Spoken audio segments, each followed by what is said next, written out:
Manusia-manusia kuat, itu kita. Jiwa-jiwa yang kuat, itu kita. Manusia-manusia kuat, itu kita. Jiwa-jiwa yang kuat, itu kita. Tantangan pada dunia pendidikan begitu terasa pasca pandemi. Pandemi COVID-19 ini menyebabkan penurunan kualitas pendidikan secara signifikan. Dilansir dari republika.co.id, menurut Direktur Jenderal PAUD dan Dikdasmen Kemendikbud Jumeri, setidaknya secara global terdapat 1,25 miliar peserta didik di dunia terdampak pandemi, sedangkan 5,44%-nya atau kisaran 68 juta peserta didik tersebut berada di Indonesia. Selain Jumeri, Sekretaris Jenderal Komnas Pendidikan Andreas juga menyebutkan bahwa mutu pendidikan memang turun selama pandemi COVID-19 sebab tidak semua siswa bisa memahami materi yang diberikan secara virtual. Dikutip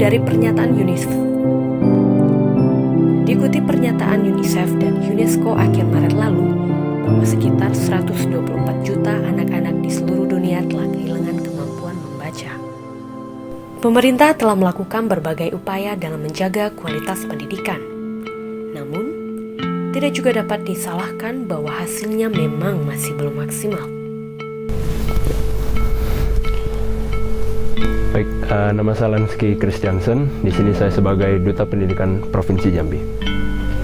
Ya, menurut saya sih kualitas pendidikan dari Provinsi Jambi ya khususnya itu dari pengalaman saya itu banyak sekali saya menemui orang yang masih tidak melek tentang pendidikan. Padahal pendidikan di sini itu sangat penting. Kemudian juga di sini juga pendidikan sangat berperan besar untuk menentukan masa depan kita ke depan itu seperti apa. Baik, kita ini mundur, ini dia pemenang kategori C pemilihan Duta Pendidikan Provinsi Jambi tahun 2021. Selamat kepada 3, 2, 1. Ini dia pemenangnya, silakan. Silakan langsung. Iya, inilah dia pemenang kategori C untuk pemilihan Duta Pendidikan Provinsi Jambi tahun 2021 dengan pemenang putra nomor peserta.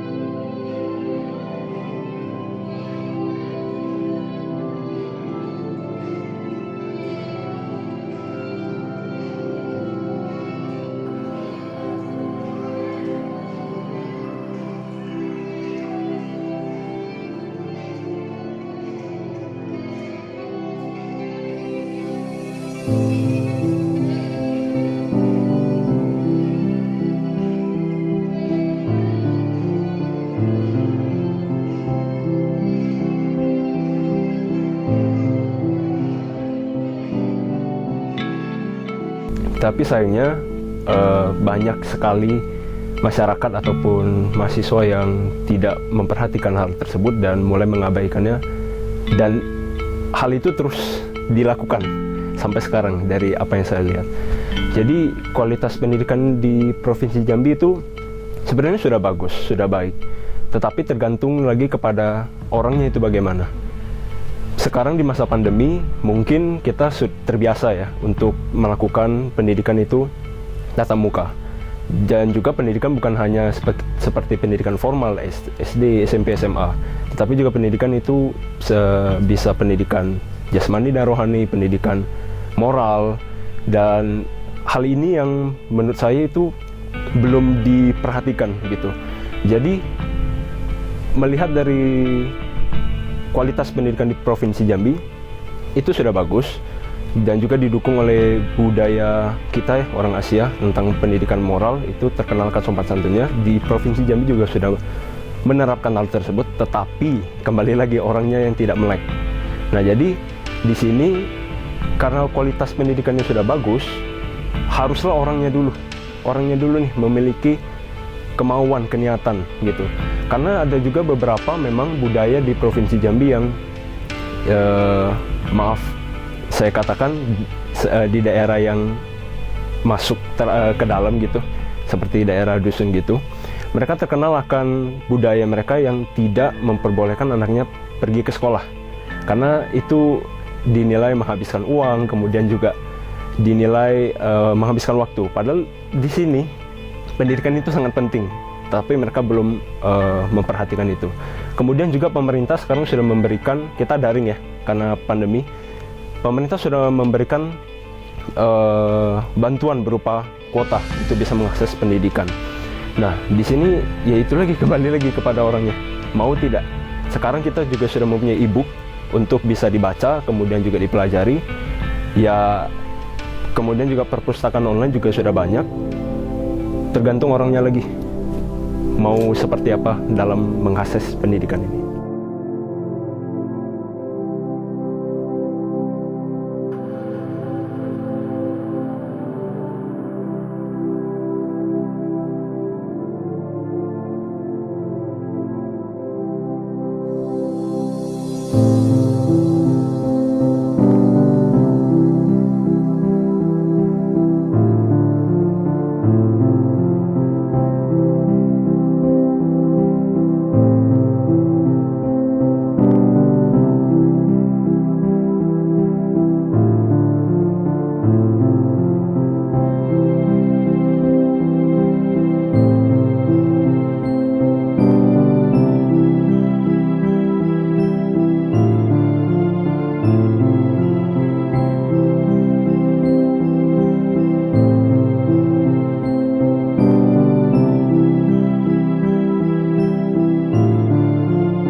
program pendidikan dari Duta Pendidikan itu banyak sekali ya, bervariasi. Seperti setelah pemilihan, kami seminggu setelah pemilihan itu kami sudah berkunjung ke rumah Wakil Bupati Muaro Jambi. Kemudian juga kami sudah membuat video untuk memperingati Hari Pahlawan. Kemudian juga kami sudah membuat video untuk mempromosikan pariwisata yang ada di Provinsi Jambi. Dan kebetulan juga yang ikut Duta Pendidikan ini berasal dari kabupaten kota. Jadi berbagai perwakilan dari kabupaten kota itu yang mengikuti, dan mereka bisa mempromosikan pariwisata yang ada di kabupaten kota mereka masing-masing. Nah, kemudian juga kami sudah pernah mendampingi gubernur dalam kunjungan beliau. Kemudian juga Duta Pendidikan sudah membuat video ataupun pembelajaran untuk mereka-mereka ataupun junior kami yang ingin mengikuti Duta Pendidikan. Kami sudah memberikan pembelajarannya seperti apa. Itu semua sudah dipersiapkan, tinggal diberikan lagi kepada mereka. Manusia-manusia kuat, itu kita. Jiwa-jiwa yang kuat, itu kita. Manusia-manusia kuat, itu kita. Jiwa-jiwa yang kuat, itu kita. Manusia-manusia kuat, itu kita. Jiwa-jiwa yang kuat, itu kita. Manusia-manusia kuat, itu kita. Jiwa-jiwa yang kuat, itu kita. Baik, kita ini mundur, ini dia pemenang kategori C pemilihan Duta Pendidikan Provinsi Jambi tahun 2021. Selamat kepada 3, 2, 1. Ini dia pemenangnya, silakan. Bisa dipakai langsung. Iya, inilah dia pemenang kategori C untuk pemilihan Duta Pendidikan Provinsi Jambi tahun 2021 dengan pemenang putra nomor peserta.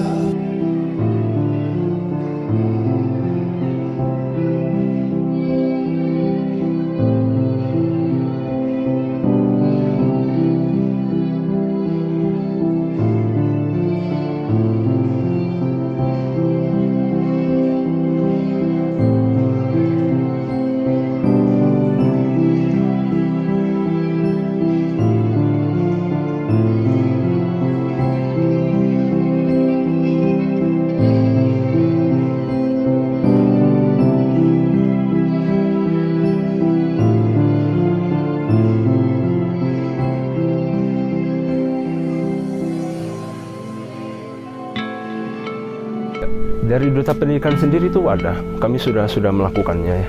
Itu yang tadi yang saya sebutkan berupa pengajakan kepada mereka mewakili kabupaten mereka ataupun kota untuk mengikuti Duta Pendidikan.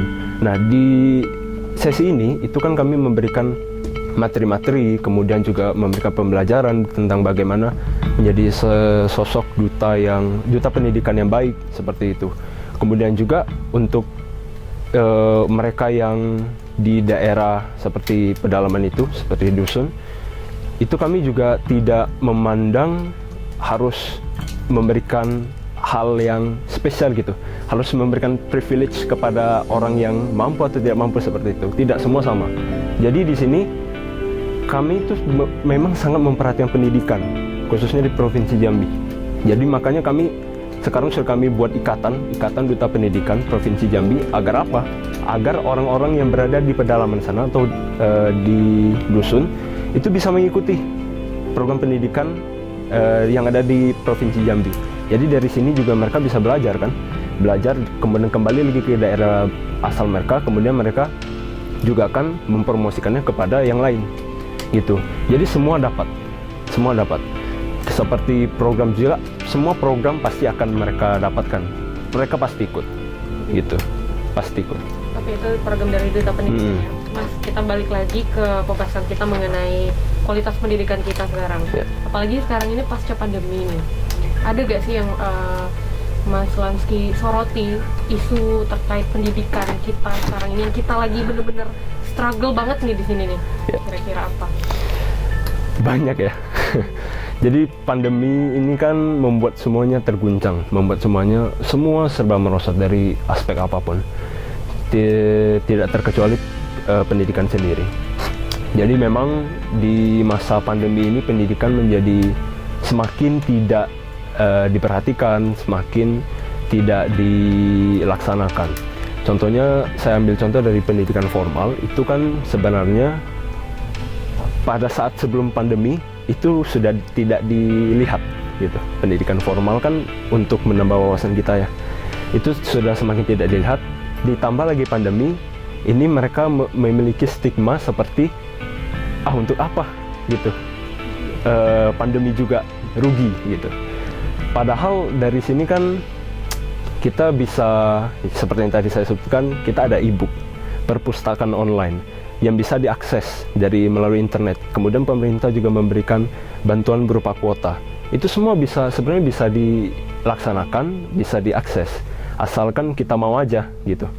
Jadi isu tersebut juga kemudian membuat kami Duta Pendidikan, Ikatan Duta Pendidikan Provinsi Jambi berpikir bahwa kami ingin melaksanakan program berupa ekonomi kreatif, yang dimana seperti yang saya sebutkan, semua aspek di pandemi ini terguncang, pendidikan, ekonomi, pariwisata, semua terguncang.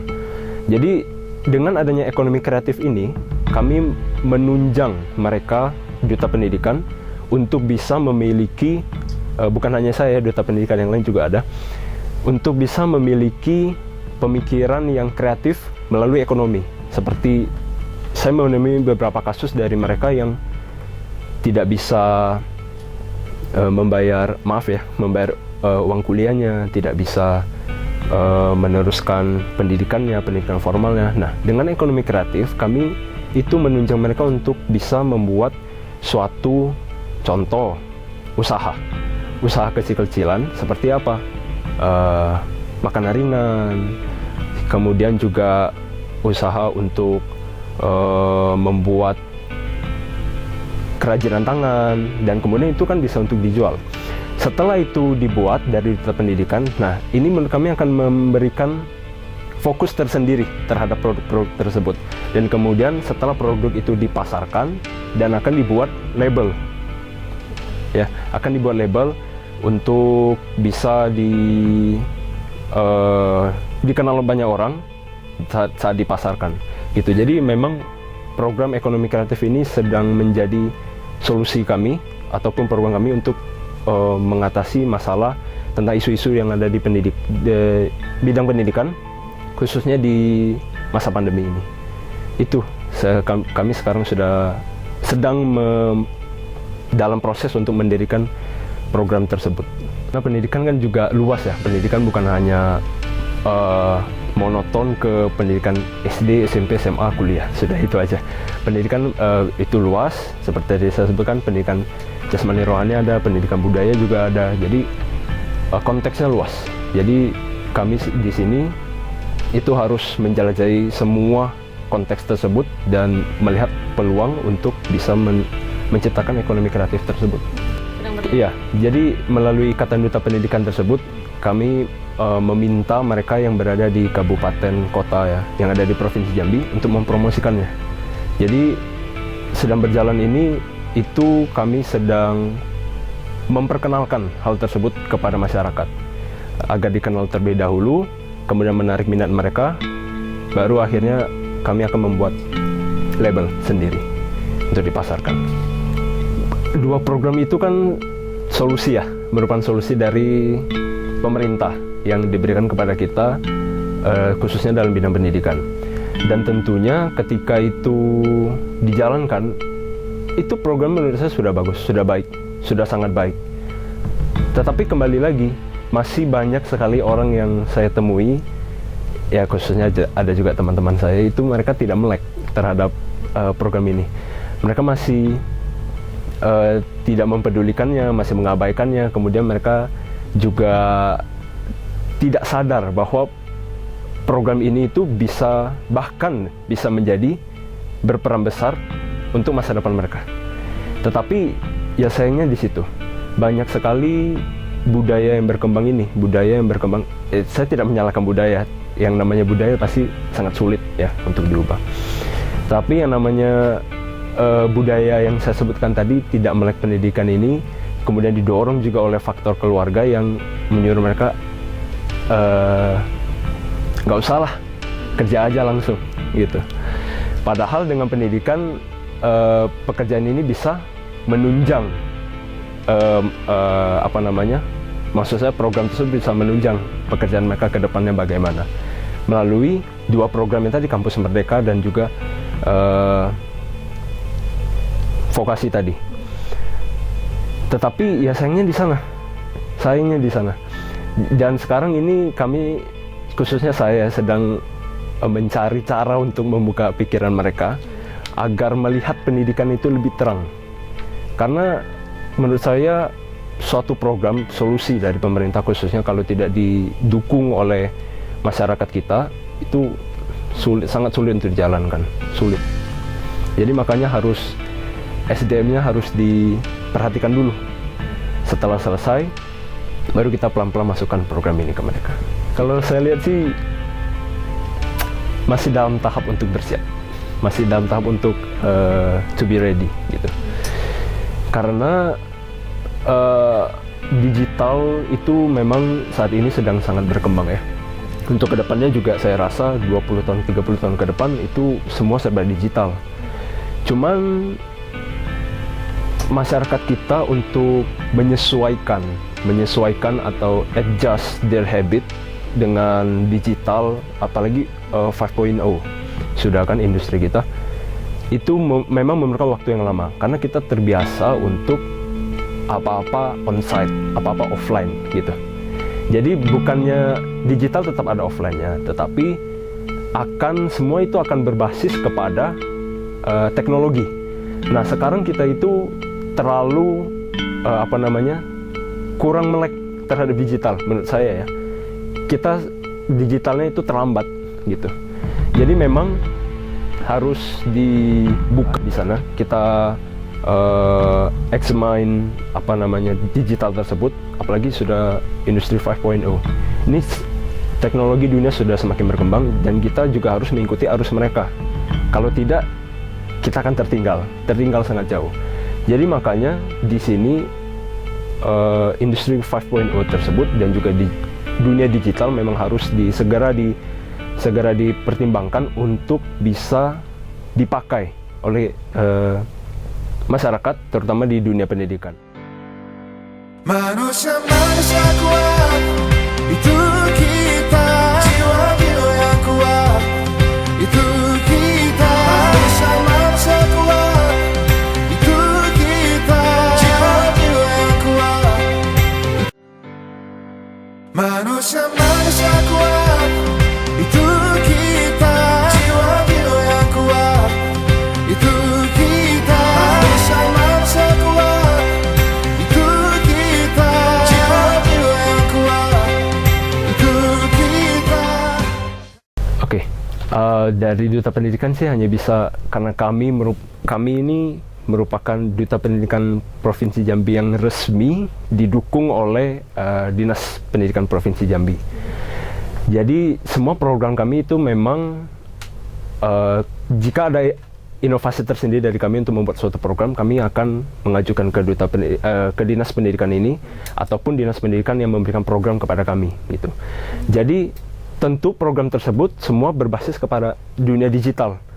Contoh seperti membuat video mempromosikan pariwisata di Provinsi Jambi ataupun makanan khas di Provinsi Jambi, itu merupakan upaya kami untuk membuat mereka melek digital. Kemudian juga kami sudah menginstruksikan kepada Duta Pendidikan ini untuk supaya memanfaatkan digital untuk mempromosikan ekonomi kreatif tadi, untuk dipromosikan keluar. Kemudian juga dari seperti video-video yang dibuat untuk mempromosikan pariwisata, kemudian juga makanan khas, itu kan juga menunjang potensi-potensi yang lain. Contoh, dalam membuat video kita bisa melatih public speaking, ya kan? Kita berbicara di depan kamera, kemudian juga saat video ini terbaik, kemudian juga dilihat positif, akan diupload gitu. Jadi memang untuk melek digital itu kami sekarang Duta Pendidikan hanya bisa untuk kedepannya belum tahu ya.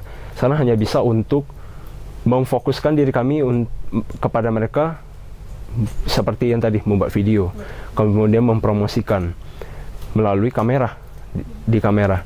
Jadi saat dipubliskan itu akan dilihat banyak orang, dan ini kan juga menunjang bahwa oh ternyata mempromosikan itu tidak harus manual. Sekarang lebih banyak mempromosikan melalui video, kemudian di-share dan dipubliskan ke internet gitu.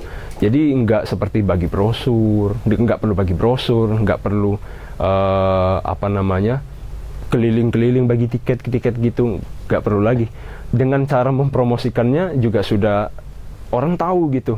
Sedangkan juga kita kalau mempromosikannya ke media sosial ataupun di mana lain kan itu banyak orang yang melihat ya. Sekarang Indonesia pengguna Facebook nomor 4 terbesar, sekarang Meta, pengguna Meta terbesar keempat di dunia.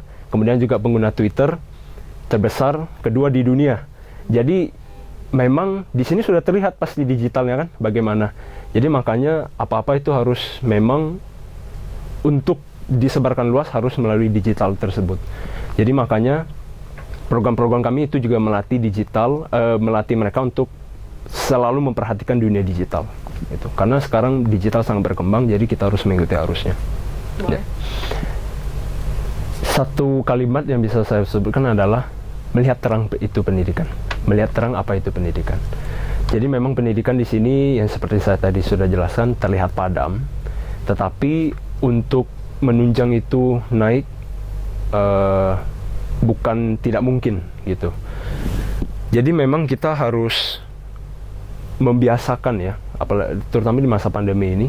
Saya rasa setelah masa pandemi pun pendidikan yang ada di masa pandemi ini akan menjadi keterusan gitu, akan menjadi terbiasa untuk kedepannya.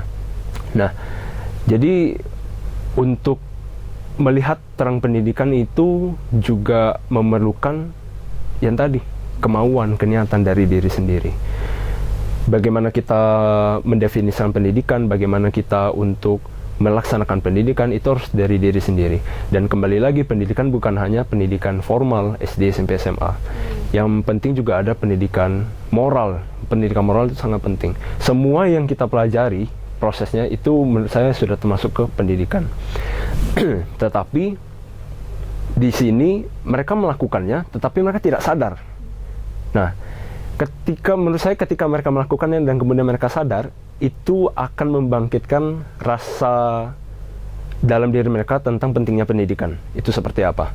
Nah, jadi memang di sini pendidikan masih sedikit padam, terutama di Provinsi Jambi, tetapi dengan juga ada bantuan dari pemerintah, kemudian juga kami harap Duta Pendidikan tersebut bisa memotivasi masyarakat untuk melek pendidikan. Itu juga akan kami lakukan, akan selalu kami lakukan melalui melalui menggunakan dunia digital tersebut, membuat video berupa apa itu pendidikan, pentingnya pendidikan. Bahkan dari Duta Pendidikan di bawah naungan Sabrina Management dan MZ Production, kami sudah membuat film tentang pentingnya pendidikan.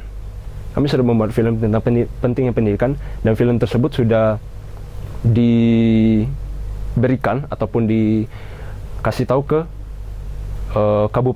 pemimpin dari daerah kabupaten kota yang lain, dan juga sudah diputar di contoh Museum Siginjak Provinsi Jambi. Itu sudah diputar di sana. Jadi memang kami di sini sangat memperan digital untuk di dunia pendidikan. Nah, untuk mengembalikan itu menurut saya proses seperti film tadi itu yang ditonton oleh banyak orang. Di sini mereka bisa jujur ya, saya pada saat nonton film itu juga tersadarkan gitu. Wah, pendidikan ini penting sekali ternyata gitu. Jadi memang memanfaatkan dunia digital yang tadi untuk mengembalikan ruh pendidikan. Jadi tidak hanya dari dunia digital. Dari saya bilang kita bisa mengakses e-book, kita bisa mengakses perpustakaan keliling juga ada. Jadi harus memang dari diri sendiri, kemauan dan niat, dan juga kesadaran. Gitu. Manusia-manusia kuat, itu kita. Jiwa-jiwa yang kuat, itu kita. Manusia-manusia kuat, itu kita. Jiwa-jiwa yang kuat, itu kita. Manusia-manusia kuat, itu kita. Jiwa-jiwa yang kuat, itu kita. Manusia-manusia kuat, itu kita. Jiwa-jiwa yang kuat, itu kita.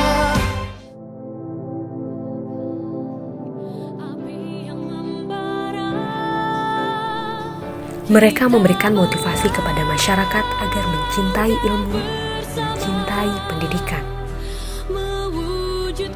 Mereka mengeluarkan tenaga, berjuang tanpa pamrih, berharap bahwa setiap insan mendapatkan kesempatan yang sama dalam dunia pendidikan.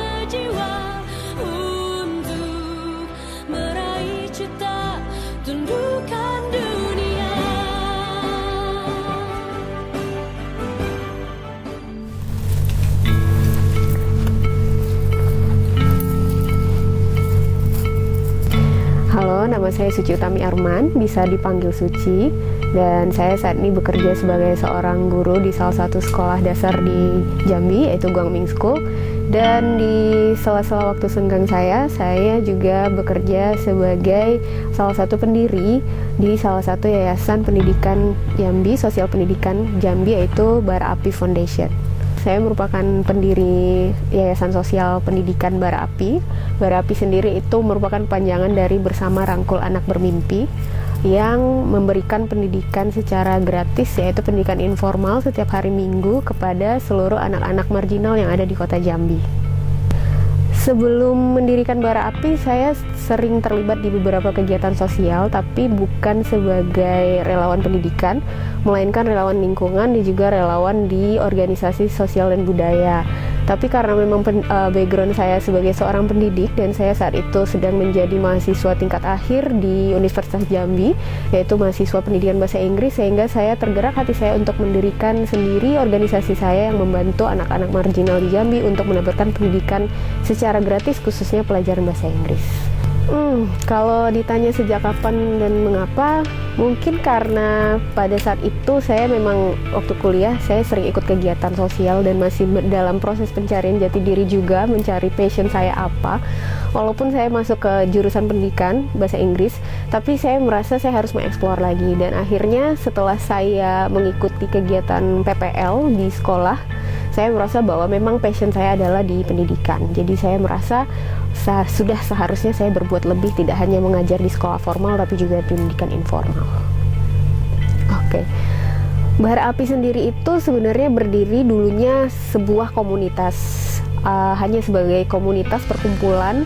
Jadi kami ada 5 orang pendiri dan didirikan pada 10 November 2013.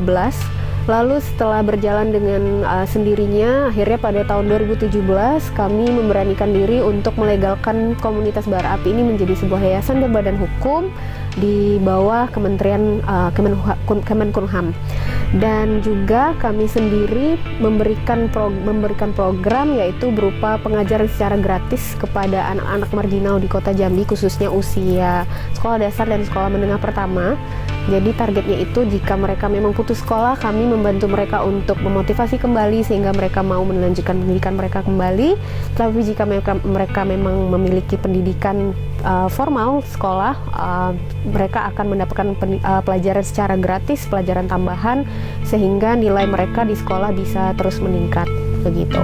Dan programnya sendiri itu juga berjalan sejak tadi 10 November 2013 ya, sampai saat ini kami sudah membantu sekitar 380 orang anak sekota Jambi yang tersebar di 7 titik pengajaran gitu.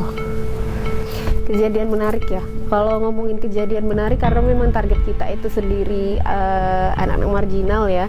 Jadi kita itu pernah menghadapi orang tua siswa, orang tua anak didik kami yang memang berasal dari kalangan ekonomi bawah gitu ya. Jadi mereka sangat tidak percaya dengan kehadiran kami di tempat binaan tersebut. Bahkan mereka sering, awal-awal mereka mengusir kami, pernah juga kami dilempar pakai golok oleh salah satu orang tua siswa yang kebetulan juga mengalami gangguan jiwa, tapi alhamdulillahnya beliau sudah kami bantu untuk mendapatkan perawatan di Rumah Sakit Jiwa Provinsi Jambi.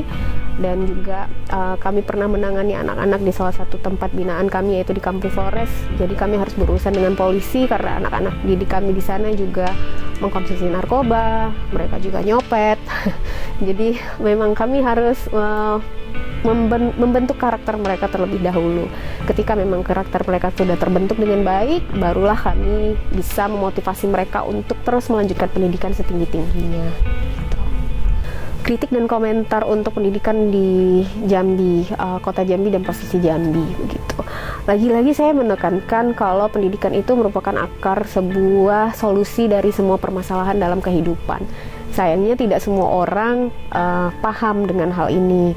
Dan juga masih ada beberapa pihak-pihak yang menganggap bahwa pendidikan itu tidak terlalu penting, sekolah terlalu tinggi juga tidak terlalu penting.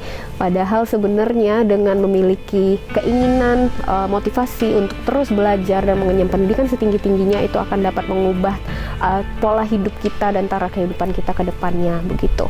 Dan saya berharap banyak pihak-pihak di sini yang mau sama-sama memperbaiki sistem pendidikan kita yang ada di Kota Jambi, bahkan di Provinsi Jambi, mungkin di kabupaten-kabupaten lain. Seperti di Kota Jambi sendiri, Kota Jambi ini sudah sangat baik, udah bisa dibilang masuk kategori yang baik untuk sistem pendidikannya gitu. Mau di sekolah negeri maupun mau swasta, sama-sama memiliki fasilitas yang cukup memadai.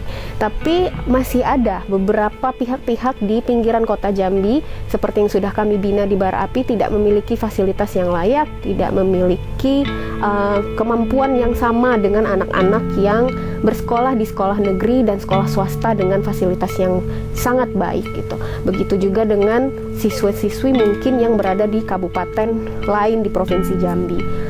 Cara terbaik untuk mengurangi kesenjangan ini antara anak-anak yang marginal dengan anak-anak yang mampu, dari kategori keluarga mampu, adalah kita sebagai pemuda sudah seharusnya membantu untuk melakukan gerakan-gerakan kecil.